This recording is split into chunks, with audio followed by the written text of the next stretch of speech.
హల్లెలూయా. ఈరోజు ఈ వారం ప్రియులరా ప్రత్యేకంగా ఒక ఆత్మపూర్ణుడు చేసే పనేంటి ఇంకా అనేది ఈరోజు ఒక పాయింట్ని మనం ధ్యానం చేద్దాం. హల్లెలూయా. ఒక ఆత్మపూర్ణుడు చేసే పనేంటి, ఒక ఆత్మపూర్ణుడు ఇంకా ఏం చేయగలుగుతాడు అనేటువంటి విషయాలను కూడా కొంచెం మనం జాగ్రత్తగా ధ్యానం చేయగలిగితే దేవుడికి ఏది అంగీకారమో, దేవుడు అంగీకరించేది, దేవుడు కోరుకునేది, దేవుడు ఎంచుకునేది ఒక ఆత్మపూర్ణుడు చేస్తాడు.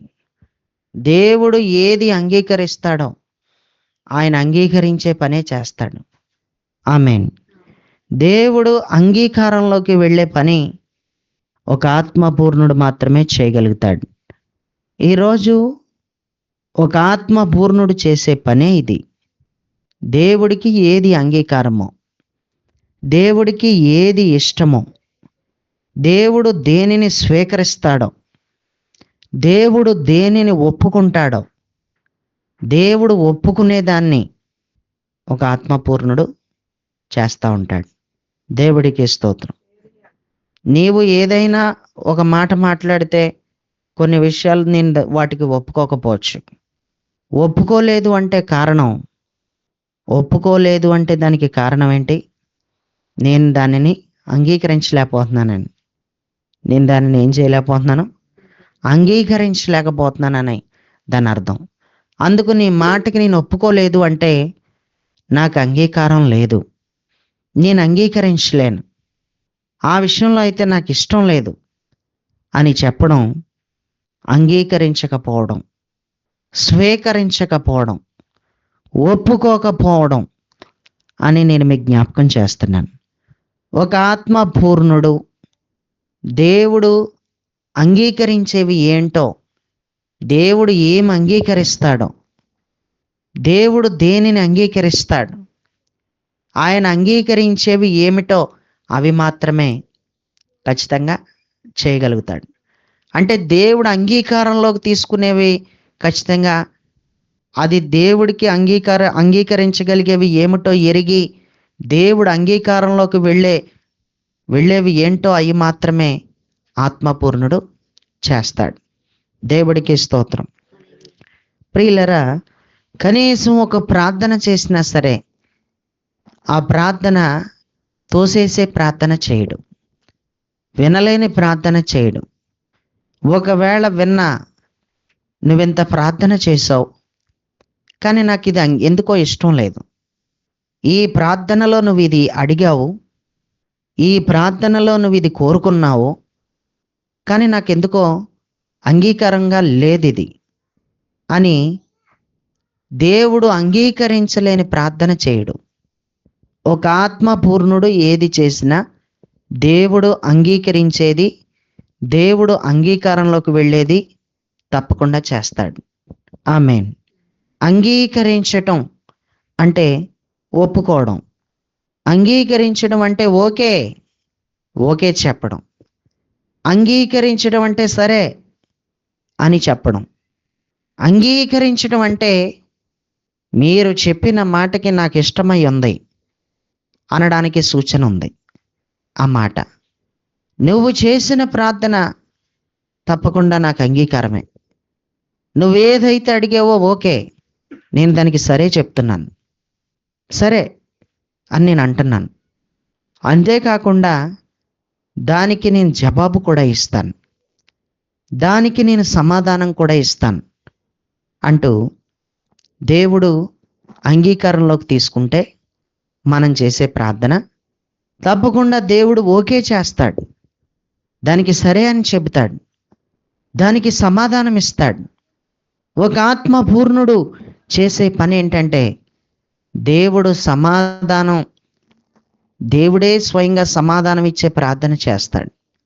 ఒక ఆత్మపూర్ణుడు చేసే పని ఏంటంటే దేవుడు ఏది ఒప్పుకుంటాడో అది ఎరిగి ఆ ఒప్పుకునేదే ఆయనను అడుగుతాడు, అది ఎరిగి చేస్తాడు. అంటే ఒక మాటలో చెప్పాలంటే ఆయన చిత్తమును ఎరిగి ఏం చేస్తాడంట? ప్రార్థన చేస్తాడు. దేవుడికి స్తోత్రం. అందుకే బైబిల్లో ఏం రాస్తుందంటే, ఆయనను బట్టి మనకు కలుగు ధైర్యం ఏదనగా, ఆయన చిత్తానుసారముగా మనం ఏది అడిగినను అది ఆయన మనకు అనుగ్రహించు అనున్నదియే అని రాశాడు.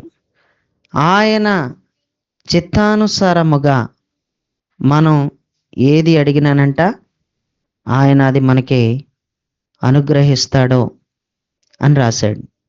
దేవుడికి స్తోత్రం. ఈ మాట యోహాను భక్తుడు తాను రాసినటువంటి మొదటి పత్రిక, యోహాను తాను రాసినటువంటి మొదటి పత్రిక 5వ అధ్యాయం 13వ వచనంలో అక్కడ ఈ విధంగా రాశాడు.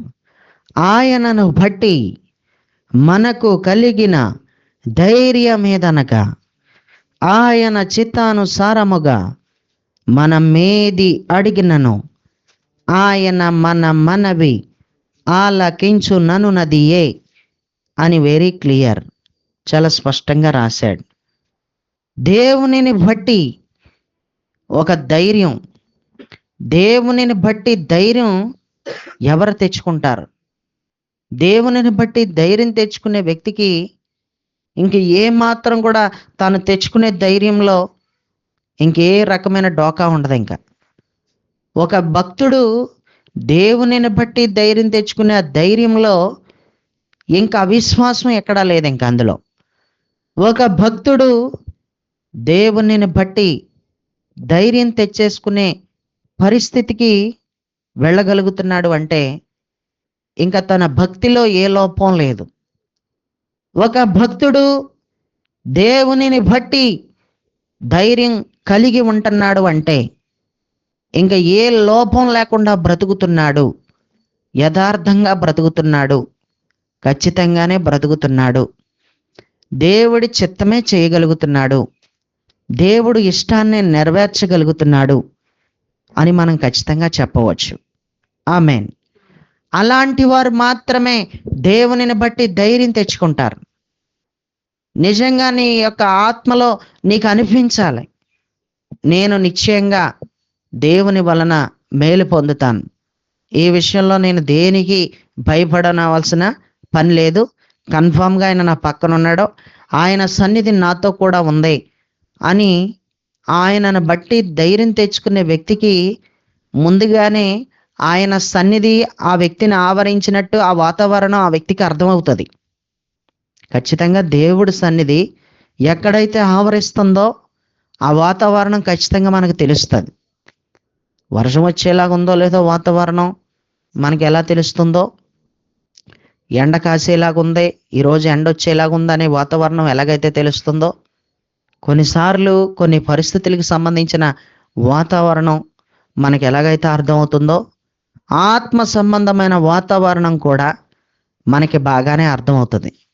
ఇంక ఈ విషయంలో నేను ఇంకేమాత్రం కూడా నో డౌట్, ఇంకా ఆయన సన్నిధి నాతో ఉన్నట్టు నాకు అర్థమైపోతుంది, ఆయన తన సన్నిధి నాకు తోడుగా ఇచ్చేశాడు, ఇంకా అది నాకు అర్థమవుతుంది అనేటువంటి వ్యక్తులకి ఒక వాతావరణం, ఒక ఆత్మీయమైన వాతావరణం, దేవుడు సంచారానికి సంబంధించిన వాతావరణం అంతా కూడా ఆ వ్యక్తికి ముందుగానే అర్థమైపోతుంది. అందుకే ఆ వ్యక్తి దేవునిని బట్టి ధైర్యం తెచ్చేసుకుంటాడు. దేవునిని బట్టి ధైర్యం తెచ్చుకోవట్లేదు అంటే ఇంకా నీలో వాక్యం లేదు అని అర్థం. దేవునిని బట్టి ఇంకా ధైర్యం తెచ్చుకోవట్లేదంటే ఇంకా ఎక్కడో ఖచ్చితంగా బ్రతికి ఉండట్లేదని అర్థం. దేవునిని బట్టి ఇంకా ధైర్యం తెచ్చుకోవట్లేదు అంటే ఎక్కడో దేవుడికి దూరం అయిపోతున్నావని అర్థం. ఇంకా దేవునిని బట్టి ధైర్యం తెచ్చుకోవట్లేదు అంటే ఎక్కడో నీలో ఏదో ఒక విషయంలో రోజు రోజుకి నువ్వు దేవుడికి దూరంగా ఉంటున్నావని నీకు తెలుసు, తప్పిపోతున్నావని నీకు తెలుసు, నువ్వు సరి చేసుకుంటలేదని నీకు తెలుసు. అందుకే దేవునిని బట్టి కూడా నీకు ఒక బలం ఉండలేదు. దేవునిని బట్టి మనకు ఒక బలం.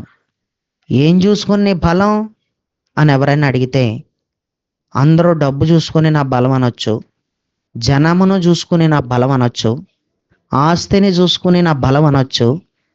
నీ బలం నీకేమీ లేకపోయినా, నీకెవరూ లేకపోయినా, అసలు నీ బలం ఏం చూసుకుని నీ బలం అని ఎవరైనా అడిగితే, నా బలం దేవునిని బట్టే, నా బలం దేవునిని చూసుకునే నా బలం. ఏం చూసుకుని ఇంతగా మాట్లాడుతున్నావు? ఏం చూసుకుని ఇంత గట్టిగా మాట్లాడుతున్నావు? ఏం చూసుకుని అని ఎవరైనా మాట్లాడితే, దేనినో చూసుకుని ఎవరైనా మాట్లాడతారేమో, కానీ మనం దేవునిని చూసుకునే ఏదైనా మాట్లాడగలుగుతాం. దేవునిని బట్టి మనకు అలాంటి ధైర్యం వచ్చేస్తుంది. ఏం చూసుకున్న ధైర్యం నీ ధైర్యం అని ఎవరైనా అడిగినా, అది దేవునిని చూసుకున్న ధైర్యమే నా ధైర్యం అని మనం చెప్పగలిగేటంత ధైర్యం మనలోకి ఎప్పుడు వస్తుందంటే, ఆయనను బట్టి మనకి కలిగే ధైర్యమే ఆయన ఇష్టాన్ని నెరవేర్చడంతోనే వస్తుంది. ఆయనకి ఏది అంగీకారమో, ఆయన ఏది ఒప్పుకోబోతున్నాడో, ఆయన ఒప్పుకోబోయే దానిని ఆయన ఎదుట ప్రవేశపెట్టడమే మన ధైర్యం. ఖచ్చితంగా ఆయన ఒప్పుకుంటాడు. కొన్నిసార్లు ప్రియులరా, కొన్ని కాగితాలు ఏ పెన్షన్ విషయంలోనో దేని విషయంలోనో ఎవరో ఒక అధికారికి సబ్మిట్ చేసేయడానికి మనం వెళ్ళేటప్పుడు ఏదో అడిగారు, తర్వాత ఏదో చూసుకుని మొత్తం మీద కొన్ని పేపర్స్ తీసుకుని వెళ్ళేటప్పుడు ఎక్కడో ఒక తేడా కొడతా ఉంటుంది. ఏమంటాడో ఇప్పుడు వెళ్తే మరలా తీసుకుంటాడో తీసుకోడో కదా, మరలా ఏం అడుగుతాడో, ఇవి ఓకే చేస్తాడో చేయడో అనేటువంటి ఎక్కడో ఒకలాంటి డౌటు ఎలా అయితే ఉంటుందో, ఖచ్చితంగా కన్ఫామ్గా తీసుకోవలసిందే, తీసుకుంటాడు, అన్నీ పర్ఫెక్ట్గానే ఉన్నాయి అని ఒక నిశ్చయత నీకు కలిగినప్పుడు నీకు ఆటోమేటిక్గా ధైర్యం ఉంటుంది. నీకు ఒకలాంటి ధైర్యం కోల్పోయావు అంటే, కాగితాల్లో ఏదో లోపం కనపడుతుంది, నీ దగ్గర లేనిది అడుగుతాడేమోనని ఒక డౌటు, వాళ్ళు అడిగేది కూడా నీ దగ్గర లేదని కూడా నీకు తెలుసు. అలాంటప్పుడు నీకు ఎక్కడో తేడాయే కొడుతుంది. అతను అంగీకరించేటప్పుడు ఈ పేపర్స్, అతను అడిగిన పేపర్ నా దగ్గర లేదు, అతను అడిగిన శాలరీ సర్టిఫికేట్ నా దగ్గర లేదు, అతను అడిగిన క్యాస్ట్ సర్టిఫికేట్ నా దగ్గర లేదు, ఆయన అడిగినటువంటి ఏ సర్టిఫికేట్ నా దగ్గర లేదు, నా ఇన్కమ్ సర్టిఫికేట్ నా దగ్గర లేదు, నా మ్యారేజ్ సర్టిఫికేట్ నా దగ్గర లేదు, లేకపోతే దానికి సంబంధించిన సర్టిఫికేట్ నా దగ్గర లేదు. నా దగ్గర లేనిదే అతను అడుగుతున్నాడు, అందరినీ అదే అడుగుతున్నాడు. నా పేపర్స్ తీసుకోవడం నాకు తెలుసు, నాకు అర్థం అవుతుంది, ఎందుకో అదే అడుగుతాడు అనిపిస్తుంది నాకును అని నీకేమైనా అనిపించింది అనుకో కొన్ని విషయాల్లో, అది ధైర్యం నీకు ఉండదు కదా. ఎందుకు నీ దగ్గర ఉండదంటే, అవతల వ్యక్తి అడిగేది నీ దగ్గర లేదు కాబట్టి. అవతల వ్యక్తి కోరుకున్నదే నువ్వు అందించలేకపోతున్నావు కాబట్టి. దేవుడికి స్తోత్రం. ఇప్పుడు దేవుడు మన దగ్గర నుంచి ఏం కోరుకుంటున్నాడు, మన దగ్గర నుంచి దేవుడు అడిగేది మనం దేవుడికి అందించగలిగితే, దేవుడు ఒప్పుకోవడానికి, దేవుడు సరే అంటానికి సంబంధించింది మనం ఆయనకు అందించగలిగితే, మనకి ఆయన చిత్తాన్ని మనం చేస్తున్నట్టే. అప్పుడు మనకి ధైర్యం వస్తున్నట్టే. ఆయన కోరుకున్నదే గనక మనం చేయగలిగితే, ఆయన అడిగిందే గనక మనం ఇవ్వగలిగితే, ఆయనకి ఏది అవసరమో దానిని మనం చేయగలిగితే, తప్పకుండా మనకి ఆటోమేటిక్గా ఆయన సరే అంటాడని ఎరిగి ధైర్యం తెచ్చుకోగలుగుతాం. ఆయనను బట్టి మనకి ఇంకా ధైర్యమే వచ్చేస్తుంది. ఆయనను బట్టి మనకు కలుగు ధైర్యమేదనగా అంటూ ఎంత క్లియర్గా చెప్పాడో. ఆయన చిత్తానుసారముగా మనం ఏది అడిగినను ఆయన మన మనవి ఆలకించునన్నియే. దేవుడు ఏమి కోరుకుంటున్నాడో, దేవుడు చిత్తమేంటో ఎరిగి, దేవుడు ఇష్టమేంటో కనుక్కొని, దేవుడు ఇష్ట ప్రకారం మనం అడగగలిగితే, దేవుడు ఇష్టాన్ని మనం చేయగలిగితే, దేవుడు కోరుకున్న దాన్ని దేవుడికి ఇవ్వగలిగితే, దేవుడు ఒప్పుకుంటున్నట్టే, దేవుడు సరే అని చెబుతున్నట్టే. అలా దేవుడు ఎవరి జీవితంలో నువ్వు చేసే ప్రార్థన నాకు ఓకే, నువ్వు చేస్తున్న ప్రార్థన సరే, నేను నీకు ఉత్తరం ఇవ్వబోతున్నాను, దీనిని బట్టి నీకు నేను ఒక సమాధానం ఇవ్వబోతున్నాను అని దేవుడే నీకు తెలియజేసిన ఎడల, ఆ వాతావరణం నీకు అర్థమైతే గనక దేవునిని బట్టి నీకు ధైర్యం వస్తుంది. దేవునిని బట్టి నేటికి ధైర్యం పొందకపోవడానికి కారణం, దేవునిని బట్టి ధైర్యం తెచ్చుకోకపోవడానికి కారణం, దేవుడి ఇష్టాన్ని మనం ఏం చేయట్లేదు, నెరవేర్చలేకపోతున్నాం.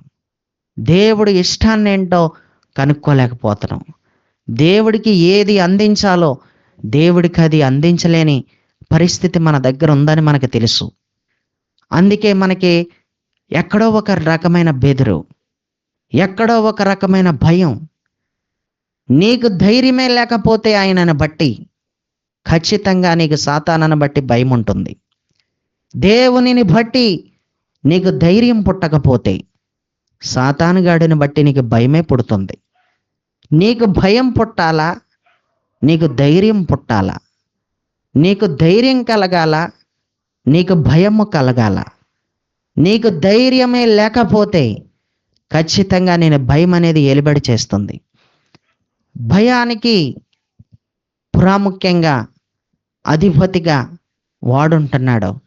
నీకు ధైర్యాన్ని ఇవ్వడానికి నీకు అధిపతిగా దేవుడున్నాడు. దేవుడికి స్తోత్రం. ఆయనను బట్టి ఎందుకు ధైర్యం తెచ్చుకోవట్లేదు? ఏ విషయంలోనూ కూడా ధైర్యం లేదు. దేవునిని బట్టి ధైర్యం లేదు. నీ బ్రతికేంటో కూడా నీకేమైపోతావో కూడా నీకు తెలియట్లేదు. నీ బ్రతుకు మీద నీకు నిరాశ, నీ బ్రతుకు మీద నీకు ఒక భయం, నీకు ఒక ఇల్లు వాకిలి లేదనే భయం. ఎప్పుడు సంపాదించుకుంటానా, ఎప్పుడు అవుతుందో అనేటువంటి భయం. ఎందుకు ఈ భయం అంతా నీలో ఉందంటే నీకు తెలుసు దేవుడు అనుకున్న ప్రార్థనా జీవితం నీ దగ్గర లేదని. నీకెందుకు ఈ భయం అంతా నీలో ఉందంటే, ఈ అనుమానం నీకు ఎందుకు ఉందంటే, దేవుడు నీ జీవితంలో కదిలి ఒక అద్భుతం చేస్తాడన్న నిశ్చయత నీకు కలగకపోవడానికి కారణం దేవుడు కోరుకున్నది నీ దగ్గర లేదు అని, నువ్వేది చేసినా అది దేవుడు అంగీకరిస్తాడో లేదో అని ఒక రకమైన డౌట్. నీకున్నటువంటి అప్పుల సమస్యను బట్టి అసలు ఈ అప్పులు తీరతాయా తీరవా, అసలు ఈ అప్పుల విషయంలో ఏంటి పరిస్థితి, ఏమైపోద్ది, ఎన్ని అప్పులు తీరిపోతాయో లేదో కూడా నీకు దేవుడు నీ జీవితంలో ఒక కార్యం చేస్తాడని కూడా నీకు ఒక నిశ్చయత కలగకపోవడానికి కారణం నీ పరిస్థితులను బట్టి, నీ అప్పులను బట్టి నీకు ఒక ధైర్యం తెచ్చుకొని దేవుడు ఏదైనా ఒక అద్భుతం చేస్తాడు పర్వాలేదు అనే నిశ్చయతను కలిగి ఉండకుండా అప్పులకి భయపడటానికి కారణం నీకు తెలుసు. నీ జీవితంలో నువ్వు దేవుడికి అనుకున్నట్టు నువ్వు ఉండట్లేదు అని, దేవుడు కోరుకున్నట్టు నువ్వు జీవించట్లేదని నీకు బాగా తెలుసు. దేవుడు ఇష్టాలేంటో నువ్వు కనుక్కోకుండా నీ ఇష్టాలే నువ్వు చేసుకుంటున్నావని, నీ ఇష్టాల ప్రకారమే నువ్వు నడుస్తున్నావని అది నీకు తెలుసు. దేవుడు చిత్తాన్ని నువ్వు చేయలేకపోతున్నావని కూడా నీకు తెలుసు. అందుకే నీకు దేవునిని బట్టి ధైర్యం లేదు. దేవునిని బట్టి ధైర్యం తెచ్చుకోవాలంటే ఒక వ్యక్తి పరిశుద్ధమైన జీవితాన్ని జీవించి ఉండాలి. దేవునిని బట్టి ధైర్యం తెచ్చుకోవాలంటే ఒక వ్యక్తి వాక్యానుసారంగా బ్రతికిన వ్యక్తి అయి ఉండాలి. దేవునిని బట్టి ధైర్యం తెచ్చుకోవాలంటే ఒక వ్యక్తి దేవుడు చెప్పినట్టుగా అలా చేసేసిన వాడై ఉండాలి. దేవునిని బట్టి ఒక వ్యక్తి ధైర్యం తెచ్చుకోవాలంటే ఖచ్చితంగా ఎక్కువ సమయం దేవుడితో ఉండిపోయే వ్యక్తి అయి ఉండాలి.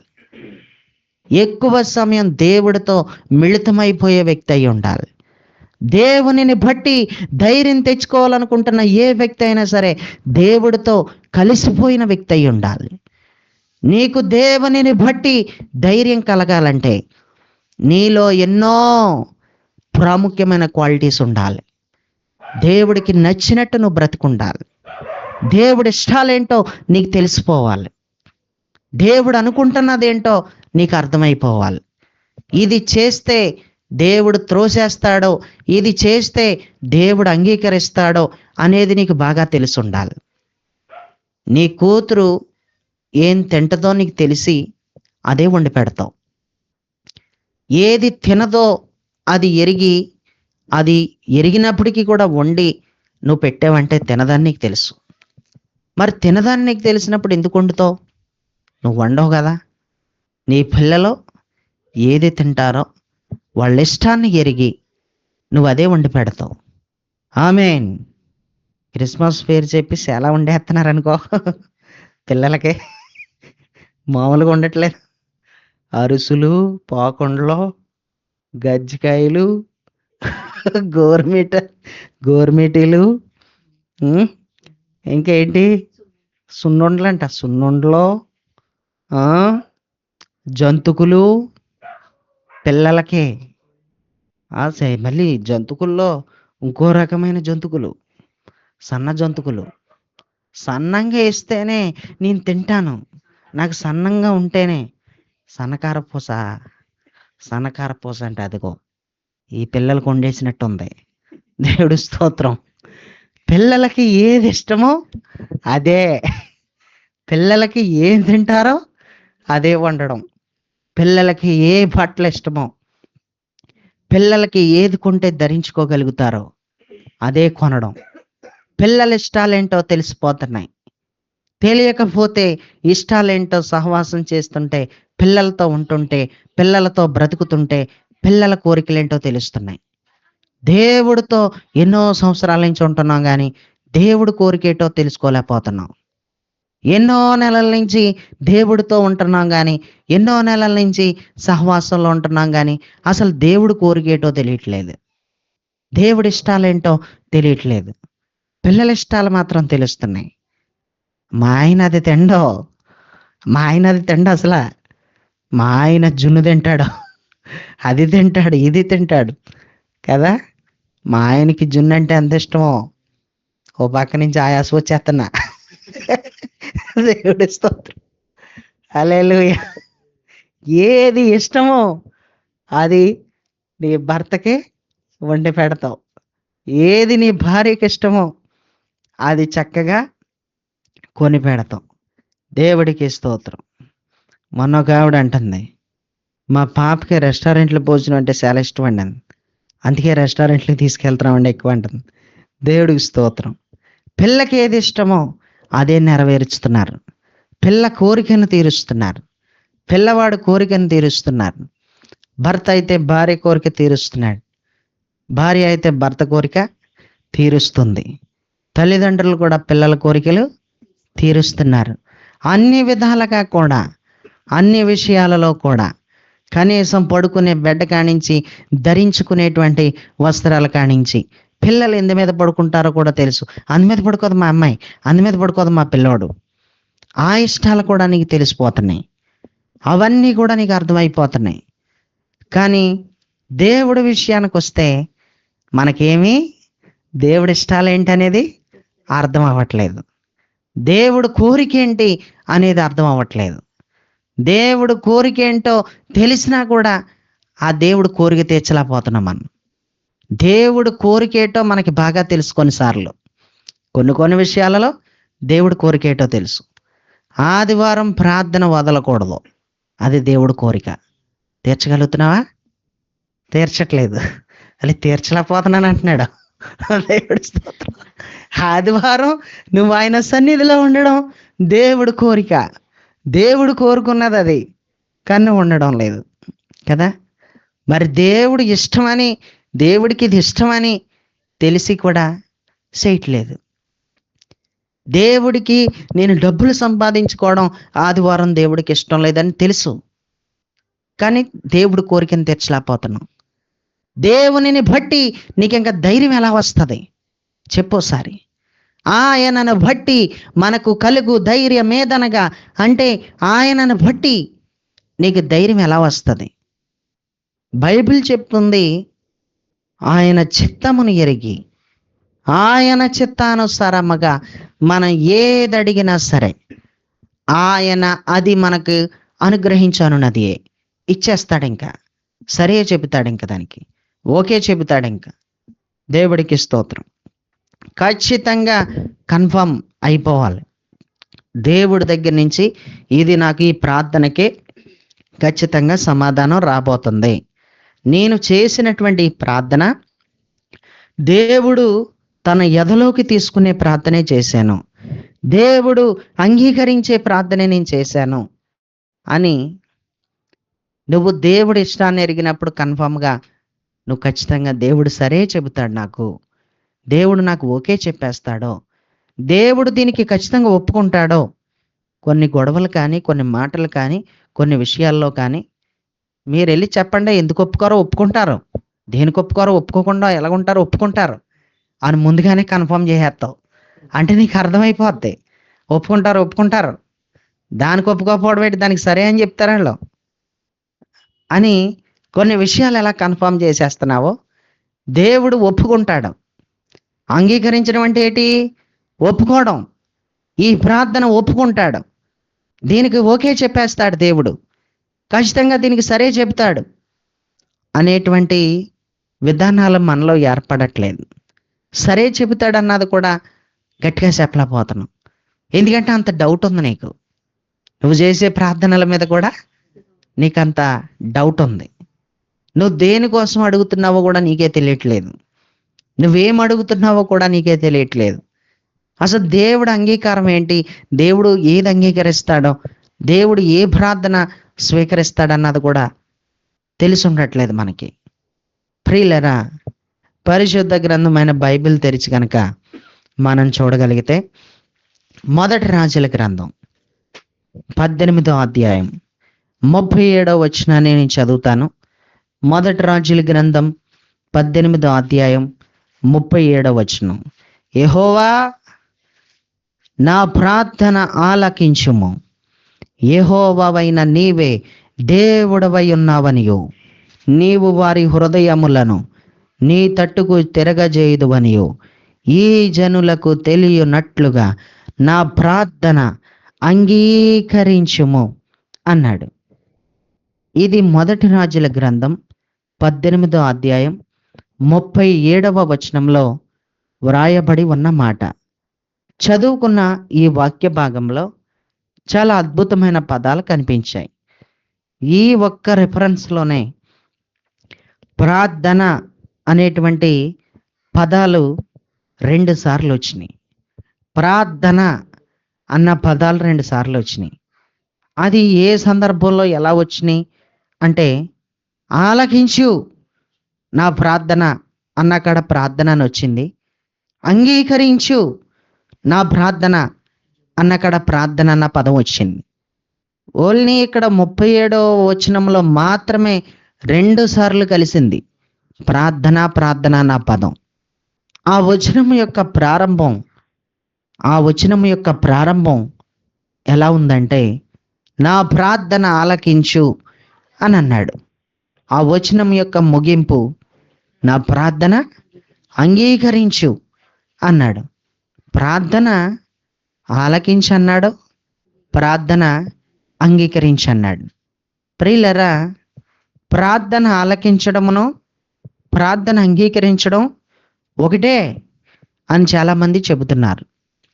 ప్రార్థన ఆలకించడం, ప్రార్థన అంగీకరించడం ఒకటే అని చెప్పకపోయినా మనసులో అనుకునే వాళ్ళు కొంతమంది ఉన్నారు. మనసులో అనేసుకునే వాళ్ళు చాలామందిని మనం చూస్తాం. ప్రార్థన ఆలకించువాడా, ప్రార్థన ఆలకించు అని అంటున్నప్పుడు అదే నోటితో మరలా ఆటోమేటిక్గా నా ప్రార్థన అంగీకరించు అని అన్నప్పుడు 2 ఒకటే అని మనసులో అనేసుకునే బ్యాచి చాలామంది ఉన్నారు. ప్రియులరా, చదువుకున్నటువంటి వాక్య భాగంలో భక్తుడైనటువంటి ప్రవక్త అయినటువంటి ఏలియా నా ప్రార్థన ఆలకించు అంటూ, నా ప్రార్థన అంగీకరించు అంటూ ముగించేశాడు. అంటే ప్రార్థన అంగీకరించు అంటూ ముగించాడంటే ఆలకించిన ప్రార్థనలన్నీ అంగీకారంలోకి వెళ్ళవు, అన్ని ప్రార్థనలు అంగీకారంలోకి వెళ్ళిపోయే ప్రార్థనలు కాదు అని ఆయనకి తెలిసి నా ప్రార్థన అంగీకరించు అనే పదం ఆయన వాడాడు. దేవుడికి స్తోత్రం. ఆలకించిన ప్రార్థనలన్నీ అంగీకరించిన ప్రార్థనలు కాదు. క్లియర్గా చెబుతున్నాను, నువ్వు చేసే ప్రార్థనలన్నీ కూడా ఒప్పుకునే ప్రార్థనలు కాదు. దేవుడు ఒప్పుకోవడం నీ ప్రార్థనలు కొన్ని. నువ్వు చేస్తున్నటువంటి ప్రార్థనలన్నిటికీ దేవుడు ఓకే చెప్పేయడు. నువ్వు చేస్తున్న ప్రార్థనలన్నిటికీ దేవుడు సరే అని అనలేడు. ఎందుకంటే దేవుడు సరే అనే ప్రార్థనలు చేస్తేనే సరే దేవుడికి. దేవుడు ఓకే అని చెప్పిన ప్రార్థనలకి నువ్వు అనుకూలంగా నువ్వు ప్రార్థన చేస్తే అది ఓకే అవుతుంది. అది నువ్వు ఓకే అని చెప్పే ప్రార్థన చేయకపోతే, సరే అని దేవుడు చెప్పగలిగే ప్రార్థన నువ్వు చేయకపోతే ఎలా సరే అంటాడు? ఎలా సరే అని చెప్పేస్తాడు? ఎలా ఓకే అని దేవుడు చెప్పేస్తాడు? చెప్పలేడు. అలా అందుకే ఆ రెఫరెన్స్లోనే ప్రార్థన అన్నమాట 2 సార్లు వచ్చింది. ఆలకించు నా ప్రార్థన అనే ఆ పదం దగ్గర ప్రార్థన అనే పదం వచ్చింది. నా ప్రార్థన అంగీకరించు అని వచ్చింది. అంటే ఆలకించిన ప్రార్థనలన్నీ అంగీకారంలోకి వెళ్ళవు. విన్న ప్రార్థనలన్నీ ప్రాముఖ్యంగా అంగీకారంలోకి వెళ్ళిపోవు అని మనకు అర్థమవుతుంది. ఆలకించిన మట్టికి ఆలకిస్తాడేమో కానీ అంగీకారంలోకి తీసుకోవడం.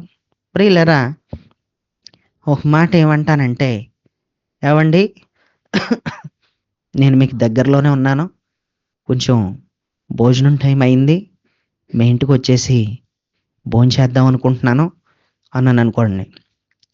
అరే వచ్చేయండి బాబు, ఇంక అంతకంటే ఎక్కువేంటి, అంతకంటే సంతోషం ఏంటి, మాతో పాటు కూర్చొని తినేద్దరు, భోజనం చేసేద్దరు అని అంటారనరా? అమ్మ నాతో పాటు ఒక 60 మంది ఉన్నారు, భోజనం చేయడానికి వస్తారు అని అన్నాను అనుకోండి. విన్నావు, ఆలకించావు, కానీ అంగీకారంలోకి తీసుకోలేదు. చూసావా? ఆలకించువాడా, నా ప్రార్థన ఆలకించు అని అన్నాడు, అంగీకరించను కూడా అన్నాడు. అంటే నేను చెప్పింది ఆలకించావు, నేను ఒకడినే అంటే మాత్రం ఓకే, ఒక 60 మంది అంటే మాత్రం నో, ఓకే లేదు, సరే చెప్పలేవు. ఇక అప్పటికే ముఖరూపం మారిపోతుంటుంది. దేవుడికి స్తోత్రం. ఇక అప్పటికే ముఖరూపం మారిపోతుంటుంది. ప్రియులరా, మీకు అర్థమవుతుందో లేదో, మీరు అంగీకరించేదాన్నే నేను చెప్పగలగాలి, మీరు ఒప్పుకోగలిగిందే నేను చెప్పగలగాలి. మీరు ఒప్పుకోలేనిది నేను చెప్పాను అనుకో, నువ్వు ఒప్పుకోకూడదా? నువ్వు ఒప్పుకుంటావా? దేవుడు కూడా 100 రకాల ప్రార్థనలు చేస్తావు, 100 గొడవలు చెప్తావు, అన్నిటికీ ఒకే చెప్పలేడు. అన్నిటికీ ఒకే చెప్పలేడు.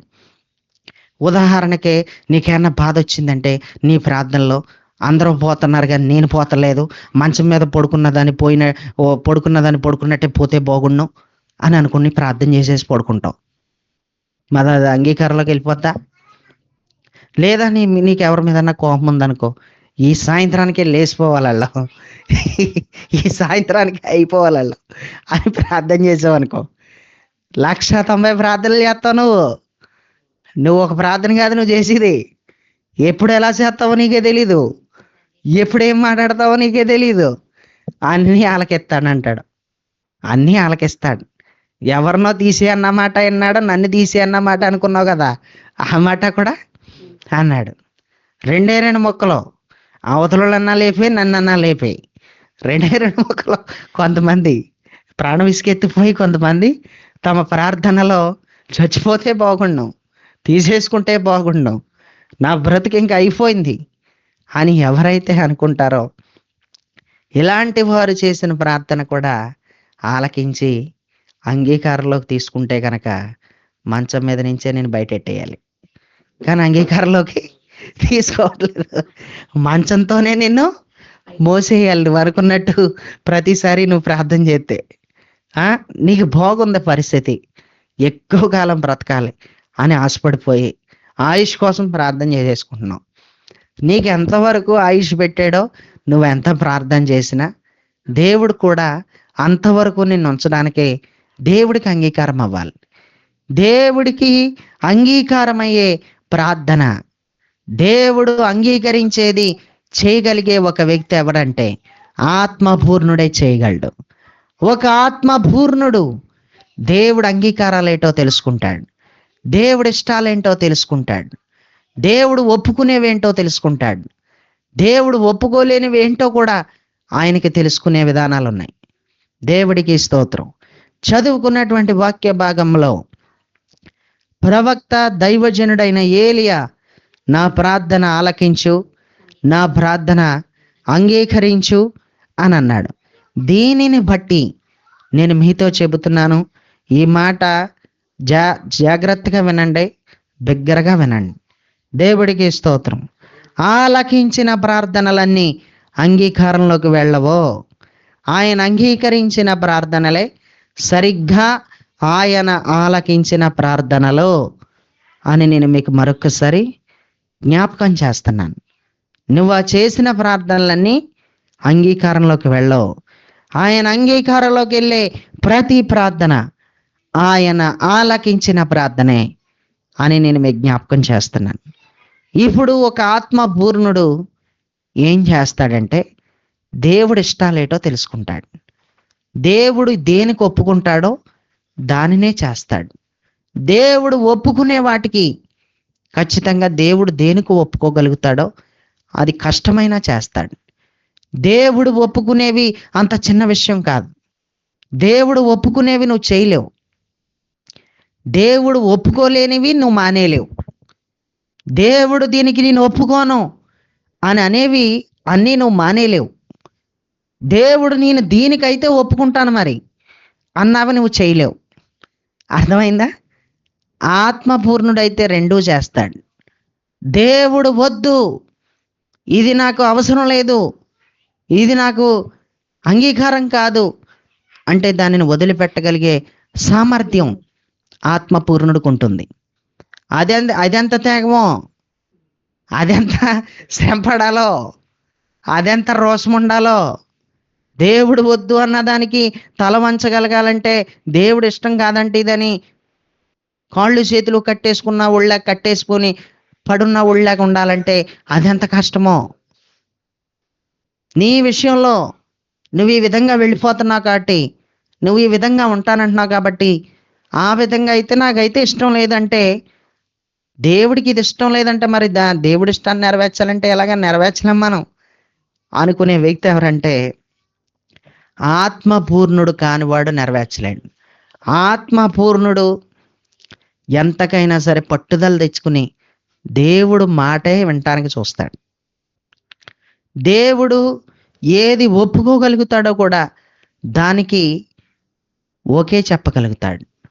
దేవుడు దేనికి ఒప్పుకుంటాడో, దేవుడు ఒప్పుకునేది ఏంటో అది ఎరిగి కూడా ఆ ప్రకారమే దేవుడు అనుకున్నట్టు చేయగలిగే వ్యక్తి కూడా ఆత్మపూర్ణుడే. ఆమెన్. ఆత్మపూర్ణుడు మాత్రమే దేవుడు అంగీకరించేది చేయగలడు. దేవుడు ఒప్పుకునే దానికి ఎంత త్యాగమైనా చేయగలడు. దేవుడు ఒప్పుకునే దానికి ఎంత వెలైనా చెల్లించగలడు. దానికోసం ఎన్ని పాటలైనా పడగలడు, ఎన్ని శ్రమలైనా పడగలడు. దేవుడి చిత్తం ఇదని నేను ఎరిగాను అని ఎరిగి ఆ వ్యక్తి దేవుడి కోసం అంతగా నిలబడగలుగుతాడు. ఒక ఆత్మపూర్ణుడు అంటే చిన్న విషయం కాదు.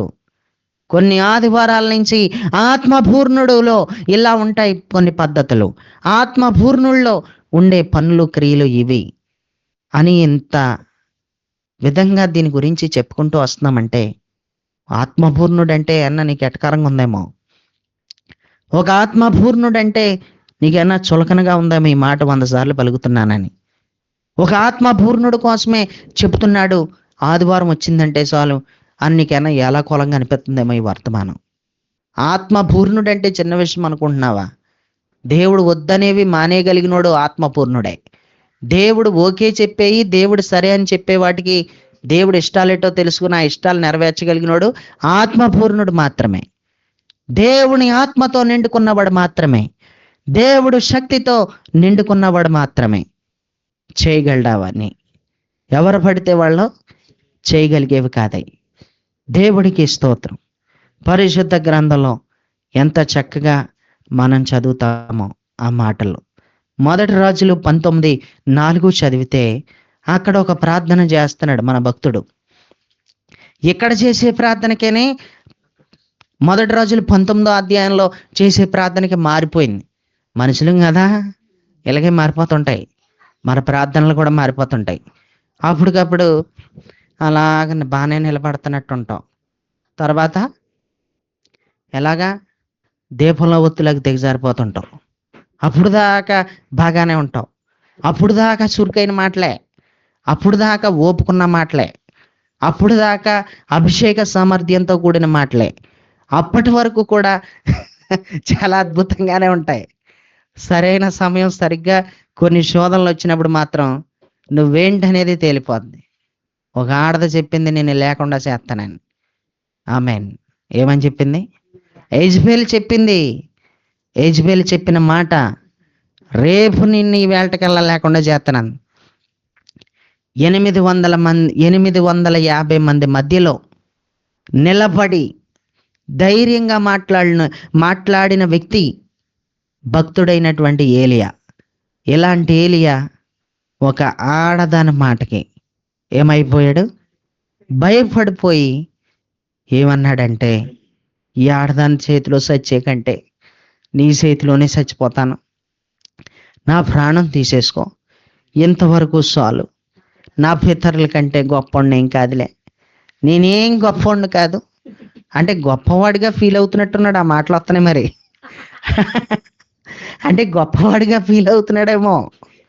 నా పితరుల కంటే నేను గొప్పవాడిని కాదు అంటే, నువ్వు ఈ మాట పలికేవంటే 850 మంది మధ్యలో నేను కాబట్టి నిలబడ్డానన్న అభిప్రాయాలు నీ బుర్రలో ఉన్నాయి కాబట్టే కదా ఇలాంటి మాటలు పలుకుతున్నావు. దేవుడికి స్తోత్రం. అర్థమైంది మీకు? పైగా మరణకరమైన పరిస్థితి వచ్చేసింది కాబట్టి, ఏదైనా సరే ప్రమాదాలు వచ్చేసినాయి అంటే చాలు ఇంకొక రకంగా వెళ్ళిపోద్ది ప్రార్థన. ఎవరైనా చంపేస్తానన్నారంటే చాలు అప్పుడు దాకా సింహంలాగా నిలబడిపోతావు. తర్వాత పిల్లిలాగా అయిపోతుంటావు. దేవుడికి స్తోత్రం. సింహంగా ఉన్నప్పుడు యాసాలన్నీ కూడా పిల్లిలాగా అయిపోయాక, నేనే పాడిదాన్ని, నేనెంతటి దాన్ని, నేనెంతటోడిని, నీ నేను అయిపోయాను, ఇంకా అయిపోయింది నా పని, నేనేమి గొప్పవాడినే కాదు నేను అనేటువంటి మాటలు వచ్చేస్తుంటాయి. ఏ మాటలు? ఈ పిల్లి మాటలు. ఏ మాటలు? సింహపు మాటల్లో నుంచి పిల్లి మాటల్లోకి దాటిపోయిన వాడా. సింహపు మాటల్లో నుంచి పిల్లి మాటల్లోకి దాటుకుని వచ్చేసిన దానా. దేవుడికి స్తోత్రం. అప్పటికప్పుడే 2 మాటలే నీలో ఉంటున్నాయి. అప్పటికప్పుడే ధైర్యం చెప్పే మాటలు ఉంటున్నాయి. అప్పటికప్పుడే పిరిగితనంతో కూడిన మాటలు ఉంటున్నాయి. అప్పటికప్పుడే నిలబడిపోయే మాటలు ఉంటున్నాయి. అప్పటికప్పుడే పడిపోయే మాటలు ఉంటున్నాయి. అప్పటికప్పుడే దిగజారిపోయే మాటలు ఉంటున్నాయి. అప్పటికప్పుడే ప్రోత్సాహాన్ని ఇచ్చేసే మాటలు ఉంటున్నాయి. ఎలాంటి మాటలంటే, అందుకే మరి ఇన్ని రకాల ప్రార్థనలు వచ్చేసినాయి మనకి. స్తోత్రం. ఎన్ని రకాల ప్రార్థనలు, ఎన్నో రకాల ప్రార్థనలు వచ్చేసినాయి. ఎప్పుడు ఏం చేస్తున్నావో నీకే తెలియట్లేదు. ఇక్కడ ఎంత మంచి ప్రార్థన చేశాడో, నా ప్రార్థన ఆలకించన్నాడో, ఆ వచనం యొక్క ముగింపులో మొదటి రోజులు 18లో అన్నాడు, ప్రార్థన అంగీకరించన్నాడు. ప్రియులరా, 19వ అధ్యాయంలో ఏమన్నాడో ఒకసారి చూసేద్దాం రండి. 19వ అధ్యాయం మొదటి రాజులు 4లో చదివితే ఇలా రాస్తుంది, తాను ఒక దిన ప్రయాణము అరణ్యంలోనికి పోయి ఒక బదిరి వృక్షం కింద కూర్చుండి మరణాపేక్ష గలవాడై, యెహోవా, నా పితరుల కంటే నేను ఎక్కువ వాడను కాను, ఎంత మట్టుకు చాలను. అంటే పితరుల కోసం ఎందుకు మాట్లాడుతున్నావు? అంటే పితరుల కోసం మాట్లాడవలసిన పనే ఉంది. ఆ మాట మాట్లాడాడంటే నా పితరుల కంటే నేను హీరోని అనుకున్నాడు. అది పొరలో ఏమనుకున్నాడంటే, నా పితరుల కంటే నేను హీరోని నేను అని ఈ పిల్లి మాటలు లేనప్పుడు సింహపు మాటలు మాట్లాడినప్పుడు అనుకుని ఉంటాడు. అది అందుకు ఇప్పుడు మాట్లాడుతున్నాడు ఆ గొడవంతాన్ని. దేవుడికి స్తోత్రం. అబ్బా, ఇలాంటి వేసాలు చాలా ఉంటున్నాయి మనుషుల్లో. దేవుడికి స్తోత్రం. ఇక్కడ చూస్తే అక్కడ ఏమంటున్నాడంటే, మరణాపేక్ష వచ్చేసింది. చనిపోవాలన్న ఆలోచనలు వచ్చేసినాయి. అప్పుడు ప్రార్థన ఏం చేస్తున్నాడంటే, నా ప్రాణం తీసేసుకో. ఏమంటున్నాడు? మరి ఇది దేవుడు అంగీకరించే ప్రార్థనే? దేవుడు ఒప్పుకుంటాడా ఈ మరణానికే? నా ప్రాణం తీసేసుకో, నా ప్రాణం తీసేసుకో అని రేగిపొళ్ళ చెట్టు కింద కూర్చున్నాడు, ముల్లుల చెట్టు కింద కూర్చున్నాడు. కూర్చుని ఎంతసేపు అడిగాడు. మరి ఎన్ని నిమిషాలు అడిగాడో మరి. ఇలాంటి బాధలో ఉన్నవాడు ఎన్నో ఎన్నో నిమిషాలు అడగలేడు, గట్టిగా అడగలేడు. ఇలాంటి బాధలో ఉన్నవాడు ఎక్కువసేపు ప్రార్థన చేయలేడు. ఎక్కువ బాధలో ఉన్నవాడు కాబట్టి, ఒక రకమైన భయం ఉంది కాబట్టి, టెన్షన్ ఉంది కాబట్టి రేగిపొళ్ళ చెట్టు కింద కూర్చున్నాడే కానీ వెనకాల నుంచి వచ్చేసేస్తుందేమో అన్న భయం ఉండిపోయింది. ఎవరినన్నా మనుషుల్ని పంపించేసిందేమో, రేగిపొళ్ళ చెట్టు వెనకాల నుంచి వచ్చేసేస్తారేమో, నన్ను బాధేస్తారేమో. ప్రార్థన చేస్తున్నాడు కానీ, కళ్ళు మూసుకుంటున్నాడు కానీ, ఇదే ధ్యాస వెనకాల నుంచి వచ్చేస్తున్నారు అని అనుకుంటున్నాడు. దేవుడికి స్తోత్రం. ఏదేమైనా ఇలాంటి బాధలో ఉన్నవాడు ఎప్పటికీ సరైన ప్రార్థన చేయలేడు, ఎక్కువసేపు ప్రార్థన కూడా చేయలేడు. ఆ రేగిపొళ్ళ చెట్టు కింద కూర్చొని ఎంతసేపు చేసాడు పడుకుని, మొత్తం మీద పడుకుని కూడా ఏదో మనసులో అనుకుని ఉంటాడు. తర్వాత పడుకుని పోయాడు. ఆ నిద్రలో పోద్ది ప్రాణం అనుకున్నాడు. నిద్రలోనే ఎత్తుకుపోతాడు ఇంకా దేవుడు అని అనుకున్నాడు. ప్రభువా, ప్రార్థన చేసుకున్నాను, మరి నడుము ఆలుస్తున్నాను, ఇప్పుడు నడుము ఆల్చేస్తాను కాబట్టి ఇప్పుడు అలా నా ప్రాణం అలా తీసుకెళ్ళిపో అనుకుంటూ నిద్రలోనే పోవాలి నా ప్రాణం అని అనుకుని పడుకుని ఉంటాడు. ఏదేమైనా ప్రాణం పోకుండా ప్రాణం నిలబెట్టడానికేమో దూత వచ్చేసింది. ఏం చేసింది? ప్రాణం పోద్ది అనుకున్నాడు కానీ ప్రాణం పోలేదు. ప్రాణాన్ని నిలబెట్టడానికి ఏమొచ్చేసింది? దూత వచ్చేసింది. దేవుడికి స్తోత్రం. ఇంకొక విషయాన్ని ఇక్కడ నేను మీకు జ్ఞాపకం చేస్తాను. ఒక ఆత్మపూర్ణుడు చేసే పనేటో తెలుసా? ప్రాణం తీసుకో అని దేవుణ్ణి అనగలగటానికే అంతవరకు మాత్రమే అనగలడు కానీ బలత్కారంగా బలిమిచావు చచ్చిపోలేడు. ఒక ఆత్మపూర్ణుడు ఎప్పుడు కూడా బలత్కారంగా తన ప్రాణాన్ని తీసుకోలేడు. అండి, ఒక దిన ప్రయాణం అంత దూరం పోయాడు, సింగిల్గా ఉన్నాడు, ఒంటరిగా ఉన్నాడు. ఎన్ని ఆలోచనలు వచ్చు సాతాను. పలానా తాడు తెచ్చుకో, పలానా చున్నీ తెచ్చుకో, ఆ చెట్టుకి వేసేసుకుని పీక్కేసేసుకో, పోతావు దెబ్బతోను. ఎన్ని రకాల ఆలోచనలు పెట్టాలి, ఎన్ని రకాల తలంపులు ఆయనలో పుట్టించాలి. నువ్వు ఈ రకంగా చచ్చిపోతావు, ఈ రకంగా అయితే నీకు బాగుంటుంది చచ్చిపోతానికి కూడా సులువులు చెప్తూ ఉంటుంది దెయ్యం. చచ్చిపోతాకే సులువులు చెప్తూ ఉంటుంది. ఏవి లేదు, సేను ముందు 2 గుటకలు వేసే, అంతే సింపుల్గా. 2 గుటకలు వేసేవంటే పోతావు. సింపుల్ సావు చెప్పేస్తుంది. నువ్వు సింపుల్గా చచ్చిపోవడానికి కూడా నీకు రూట్ చూపిస్తుంది. ఏమీ లేదు, ట్రైన్ వస్తుందనేసరికి దిగే, ట్రైన్ రాకుండా ముందు పట్టాల మీద ఉంటే పోలీసులు వచ్చేస్తారు. ట్రైన్ వస్తుంది అన్నసరికి దూకే, ఎవడో నిన్ను పట్టుకోలేడు. అప్పుడు ట్రైన్ వస్తుంది అనేసరికి పట్టాల మీదకి వెళ్ళిపోతే ట్రైన్కి బ్రేకులు పడవు, ట్రైన్ ఆగదు, ఏకంగా పోతావు, దెబ్బతో పోతావు. ఎన్ని ఆలోచనలు ఇచ్చేస్తాడో, ఎన్ని తలంపులు పెట్టేస్తాడో. సులువుగా చచ్చిపోవడానికి కూడా దారులు ఏర్పాటు చేస్తాడు.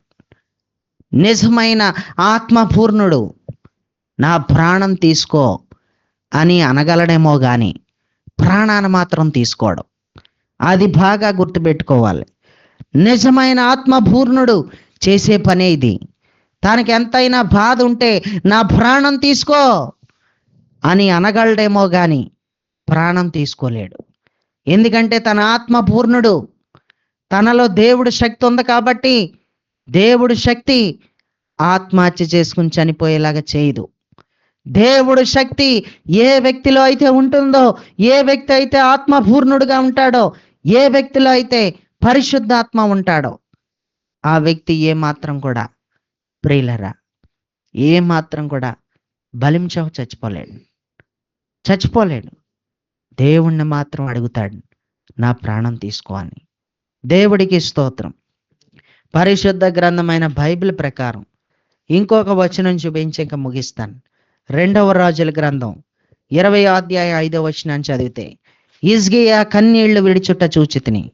హిజ్కియా కన్నీళ్లు విడుచుట చూచి తిని, నీ ప్రార్థన నేను అంగీకరించి తిని అని మాట్లాడిన దేవుడు. నీ కన్నీళ్లు నేను చూశాను, నీ ప్రార్థన నేను అంగీకరించాను అన్నాడు. కన్నీటితో ప్రార్థన చేసేసినంత మాత్రాన కన్నీటి ప్రార్థనలన్నీ అంగీకారంలోకి వెళ్ళవు. చాలా జాగ్రత్తగా వినాలి. నువ్వు కన్నీళ్లు పెట్టేసుకుని నువ్వు చేసుకున్న పనులకి కొన్నిసార్లు దేవుడికి విరుద్ధమైన మార్గంలోకి వెళ్ళిపోయి కన్నీళ్ళు పెట్టేసుకుని దేవుడు కార్యం చేయాలని కాదు, అసలు దేవుడు అద్భుతం కోసం కాదు ఆ కన్నీళ్ళు. నీకేదో బాధ కలిగి ఆ బాధ అంతా కూడా ఇక్కడ ఇటేస్తావు కన్నీళ్ళు. అసలు కన్నీళ్ళు అయ్యాయి.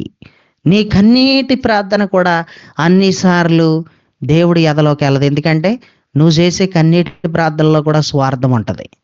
నువ్వు చేసే కన్నీటి ప్రార్థనలో కూడా కపటం ఉంటుంది. అందుకే ఆ కన్నీటి ప్రార్థన దేవుడి సన్నిధిలోకి చేరదు.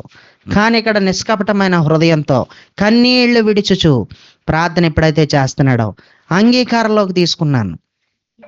నీ ప్రార్థనకి నేను ఒప్పుకుంటున్నాను. నీకు బ్రతకాలని ఉంటుంది కాబట్టి నీకు 15 సంవత్సరాల ఆయుష్ పోసేస్తున్నాను అన్నాడు. దేవుడికి స్తోత్రం. క్యాన్సర్తో చచ్చిపోబోయేవాడు క్యాన్సర్ క్యాన్సిల్ చేసేసాడు. క్యాన్సర్ ఏం చేశాడు? క్యాన్సిల్ చేశాడు. ప్రియులారా, హిజ్కియాకు వచ్చినటువంటి ఆ క్యాన్సర్ ఎంత భయంకరమైందంటే క్యాన్సర్ పురుగులు కూడా బయటికి కనబడిపోతున్నాయి. అతనిలో ఉన్న క్యాన్సర్ పురుగులు ఎంత భయంకరమైనటువంటి గాయాన్ని చేసేసినాయి అంటే నీ పిడికిలు బిగిస్తే అతని క్యాన్సర్ పుండ్లోకి నీ పిడికిళ్ళు వెళ్ళిపోతాయి. నీ 5 వేళ్లతో ఇలా పిడికిళ్ళు బిగిస్తే నీ పిడికిళ్ళు వెళ్ళిపోతాయి. అంత పెద్ద క్యాన్సర్ అతని జీవితంలో అతనికి వచ్చేసినప్పుడు చివరి స్టేజికి కూడా వచ్చేస్తున్నాడు. ఈ క్యాన్సర్ పురుగులు మరి అతని యొక్క మాంసాన్ని తినేయకుండా కోడి మాంసాన్ని రోజుకి ఒక 2-3 కేజీలు చిన్న చిన్న చిన్న ముక్కలు నరికించుకుని వచ్చి ఆ కోడి మాంసం ముక్కలో హిజ్కియా యొక్క క్యాన్సర్ పుండ్లో అలా కొన్ని ముక్కలు అలా వేస్తూ ఉంటే కొన్ని పీసులు క్యాన్సర్ పురుగులు వచ్చి ఆ మాంసాన్ని తినేయి, కోడి మాంసాన్ని. ఇతని మాంసాన్ని ముట్టుకోకుండా ఉండటానికి అలాగా క్యాన్సర్ పురుగుల్ని 2-3 కేజీలు రోజుకేసి మేపుతూ ఉండేవారు. ఇంకెంత భయంకరమైన పరిస్థితి అయిపోయిందంటే చివరి స్టేజీకి వచ్చేస్తే ఇంక నీ ఇల్లు చక్కబెట్టుకో అన్న అక్కడికి వచ్చేసాడు. నీ ఇల్లు చక్కబెట్టుకో అని అనకుండా క్యాన్సర్ పురుగుల్ని కోడి మాంసంతో మేపారు. రోజుకి 2-3 కేజీలు. పిడికెళ్ళి బిగిస్తే వెళ్ళిపోయేటంత పెద్ద పుండు పడిపోయింది. ప్రియులరా, ఆ తర్వాత చివరి స్టేజీకి వచ్చేసాక అప్పుడు కన్నీళ్లు పెట్టుకొని ప్రవక్త అయిన యెషయా వచ్చి నీ ఇల్లు చక్కబెట్టుకో, ఇంకా నువ్వు వెళ్ళిపోతున్నావు, ఇంకా అయిపోయింది పని అంతా, ఏమీ లేదు ఇంకా అని ఎప్పుడైతే చెప్పాడో అప్పుడు బాధ కలిగేసింది. నువ్వు రేపో మాపో చచ్చిపోతున్నావు అంటే ఏడిచేస్తావు కదా, నీ కోసం నువ్వే ఏడిచేస్తావు కదా, ఏడిసేవు, ఏడిపు వచ్చేద్ది కదా. అలాగా బాధ కలిగేసి నీ సన్నిధిలో నేను ఎలా జీవించానో అంటూ గతాన్ని కూడా దేవుడికి జ్ఞాపకం చేసి దేవుడికి అంగీకారమైన ప్రార్థన, దేవుడు ఒప్పుకునే ప్రార్థన ఎప్పుడైతే చేశాడో అప్పుడు అతని ప్రార్థనకి దేవుడు సరే, నీకు ఆయుష్ కావాలి కదా, సరే అని చెప్పాడు. ఓకే చేశాడు దేవుడు. దేవుడు ఇక్కడ మనం చూడగలిగితే ఎంత అద్భుతం చేశాడంటే అంగీకరించే ప్రార్థన ఎవరైతే చేసేస్తారో, దేవుడు ఒప్పుకునే ప్రార్థన ఎవరైతే చేసేస్తారో దేవుడు దానికి ఓకే చెప్పేస్తాడు. ఆత్మపూర్ణుడు మాత్రమే దేవుడు ఒప్పుకునే ప్రార్థన చేయగలడు. ఒక ఆత్మపూర్ణుడు మాత్రమే దేవుడు ఒప్పుకునే కన్నీళ్లు విడవగలడు. నువ్వెలా పడితే అలా కన్నీళ్లు విడిచినంత మాత్రాన పనవదు. దేవుడు ఒప్పుకునే కన్నీరు నీ కళ్ళమట రావాలి. దేవుడు ఒప్పుకునే కన్నీరు నీ కళ్ళల్లో నుంచి ఆ నీళ్లు రావాలి. దేవుడు ఒప్పుకునే ప్రార్థన నీలో నుంచి బయటికి రావాలి. దేవుడు అలాంటి ప్రార్థన కోరుకుంటున్నాడు. దేవుడు దానికి ఓకే చెప్తాడు, దాన్ని ఒప్పుకుంటాడు. ఆత్మపూర్ణుడు చేసే ఒక పని ఏంటంటే దేవుడు ఇష్టాన్ని, ఖచ్చితంగా ఒప్పుకుంటాడు. దేవుడి ఇష్టానికి ఖచ్చితంగా తల వంచుతాడు. దేవుడి ఇష్టాలేంటో తెలుసుకోగలుగుతాడు. దేవుడి ఇష్టాలని నెరవేర్చేస్తున్న ఏ వ్యక్తి అయినా సరే దేవునిని బట్టి ఆటోమేటిక్గా ధైర్యంగా ఉండగలుగుతాడు. అన్ని విషయాలలో ధైర్యాన్ని కలిగి ఉంటాడు. దేవునిని బట్టి ఇంకా ధైర్యంగానే బ్రతికేస్తాడు. అలాంటి ధైర్యం దేవుడు ఆ వ్యక్తికి ఇచ్చేస్తాడు. ఎవరికి పడితే వాళ్ళకి దేవునిని బట్టి ధైర్యం రాదు. దేవుడు ఇష్టాలని నెరవేర్చే వాళ్ళకే దేవునిని బట్టి ధైర్యం ఉంటుంది. దేవుడు కోరికను నెరవేర్చే వాళ్ళకే దేవునిని బట్టి ధైర్యం ఉంటుంది. ఎంత ధైర్యం ఉంటుందంటే సింహము వంటి ధైర్యం ఉంటుంది. వాళ్ళ గుండె సింహము వంటి గుండెగా అది మారిపోతుంది. అంత బలమైన కార్యం దేవుడు వాళ్ళ జీవితంలో జరిగిస్తాడని నేను మీకు మనవి చేస్తున్నాను. ఇలా చెప్పుకుంటూ వెళ్తే చాలా వాక్యాలు ఉన్నాయి. అయితే నేను ముగిస్తున్నాను. ప్రియులారా, ఆత్మపూర్ణుల్లో ఉండే ఒక క్వాలిటీ ఏంటంటే, ఆత్మపూర్ణుల్లో ఉండే పద్ధతి ఏంటంటే, దేవుడు ఒప్పుకునేది, దేవుడు దేనినైతే ఒప్పుకుంటాడో దానికి ఓకే చేస్తాడు. దేవుడు ఒప్పుకునే దానికి తల వంచుతాడు. దేవుడి ఇష్టాన్నేటో తెలుసుకోగలుగుతాడు. దేవుడికి ఏది అంగీకారమో ఎరగగలిగి ఆయన అంగీకారంలోకి వెళ్ళేదే చేయగలుగుతాడు. అది ప్రార్థనే కానీ, అది ఆరాధనే కానీ, అది సేవే కానీ, అది పరిచర్యయే కానీ, అది ఏదైనా దేవుడు అంగీకారంలోకి వెళుతుంది.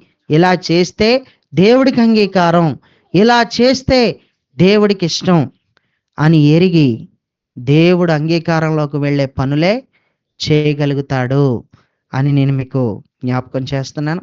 ఈ పనులు ఆత్మపూర్ణుడే చేయగలుగుతాడు. ఆత్మపూర్ణుడు అంటే దేవుడు శక్తిని పొందుకున్నవాడు. ఆత్మపూర్ణుడు అంటే దేవుని ఆత్మతో నిండుకున్నవాడే ఈ పనులు చేయగలడు. దేవుడికి స్తోత్రం. దేవుడు ఈ కొద్ది మాటలు దీవించి ఆశీర్వదించి ఫలభరితంగా మార్చునుగాక. ఆమెన్.